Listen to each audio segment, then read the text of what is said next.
அனைவருக்கும் வணக்கம். கேப்டன் அவர்கள் ஆரம்பித்த நமது தேசிய முற்போக்கு திராவிட கழகத்தினை மிக சரியாக வழிநடத்தி கொண்டிருக்கும் கழகத்தின் பொதுச் செயலாளர் அந்நியர் அவர்கள் திமுக அதிமுக இருவரும் பேசி வருகிறார் என்று சில ஊடகத்தில் விவாத அரசியல் விமர்சகர்கள் உட்கார்ந்து இஷ்டத்துக்கு தேமுதிகவை பேசுகிறார்கள். அவருக்கு ஒன்று சொல்கிறேன். தேமுதிகவை அந்நியார் என்று கொடுத்த பேட்டியை பார்த்துருப்பீர்கள். நீங்கள் எதுக்கு அதுக்குள்ளே அவசரப்பட்டு திமுகவோட பேசுகிறாங்க, அதிமுகவோட பேசுகிறாங்க, இந்த பக்கம் வராங்க அந்த பக்கம் வராங்க அப்படின்னு சொல்லிட்டு நீங்கள் தேமுதிக இப்படி பண்ணுறீங்கன்னு தெரில. அது இல்லாத இந்த மாநாட்டில் மிகப்பெரிய கூட்டம் கூடந்து சில தருதலை கட்சிங்க அங்கீகாரம் இல்லாதவங்க என்ன பண்ணுறாங்கன்னா, கம்மியாக தான் தேமுதிக கூட்டம் சேர்ந்தாங்க, அப்படி சேர்ந்தாங்க இப்படி சேர்ந்தாங்க. டேய், நீ பார்க்கல, உங்கள் கட்சியை நாங்கள் விமர்சனம் பண்ணுறோமா? எவ்வளோ அரசியல் நாகரிகமாக இருக்கிறோம். அந்த நாகரிகம் இல்லாதவங்க எதுக்கடா அரசியலுக்கு வரீங்க? சொல்லுங்கள். நீங்கள் ஒரு கட்சி இருக்குதுன்னா அந்த கட்சி எதுக்கு இருக்குது? மக்கள் சேவை செய்யணும்.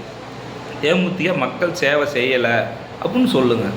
நாங்கள் ஆண்டுதோறும் கேப்டன் நலத்திட்ட உதவி, கேப்டன் வறுமை ஒழிப்பு நாளாக கொண்டாடி மக்களுக்கு என்ன எங்களால் முடியுதோ அதை செஞ்சுட்டுக்கிறோம். கொள்ளையடிக்கிறதே அரசியல் நீங்கள் செய்கிற மாதிரி நாங்கள் செய்ய முடியாது. மக்களுக்கு நல்லது செய்கிறதுக்கு மக்கள் பணி என்ன செய்யணும் அதை தான் நாங்கள் யோசிக்கிறோமே தவிர, இங்கே சாதாரணமாக ஒரு விஷயமா ஒரு எம்எல்ஏ ஜெயிச்சா என்ன செய்யணுமோ அதை செய்ய இல்லாமலே தேமுதிக வேறு செய்கிறாங்க. இது கூட உங்களுக்கு தெரில. அதில் ரொம்ப டிவியில் உக்காந்துக்கின்னு தேமுதிக தான் ஒரு ஒரு தேமுதிகவுடைய விமர்சனம், தேமுதிக மீது பயங்கரமான கடுமையான விமர்சனம் வைக்கிறீங்க. இதுக்கெல்லாம் தக்க பதிலடி அவர் எங்கள் அந்நியாரும் தம்பி விஜய் பிரபாகரனும் தமிழகம் முழுவதும் வரதான் போகிறாங்க. நீங்கள் இப்போ சொல்கிறீங்க உங்கள் கூட்டணிக்கே தேமுதிக வந்தால் என்ன பண்ணுவீங்க? அப்போ எப்படி தேமுதிகோட தொண்டன் உங்களுக்கு வாக்களிப்பான்? நீங்கள் அவசரப்பட்டு எதுக்கு இந்த வேலை செய்கிறீங்க? அதாவது யாரும் அவசரப்பட்டு தேமுதிக விமர்சனம் செய்யக்கூடாது என்று உங்களை கேட்டுக்கிறேன்.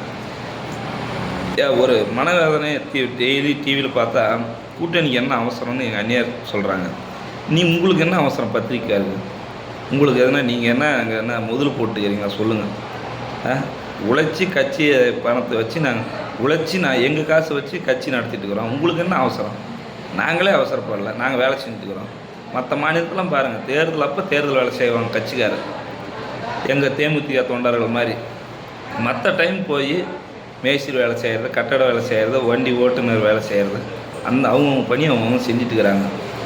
அதுதான் கரெக்டாக இருக்கணும். மற்ற கட்சிக்கார மாதிரி எப்போ பாரு வேட்டி கட்டின்னு அங்கங்கே கட்ட பஞ்சாயத்து, அந்த பஞ்சாயத்து, இந்த பஞ்சாயத்துன்னு வசூல் பண்ணி தின்ற கட்சி தேமுதிக இல்லை.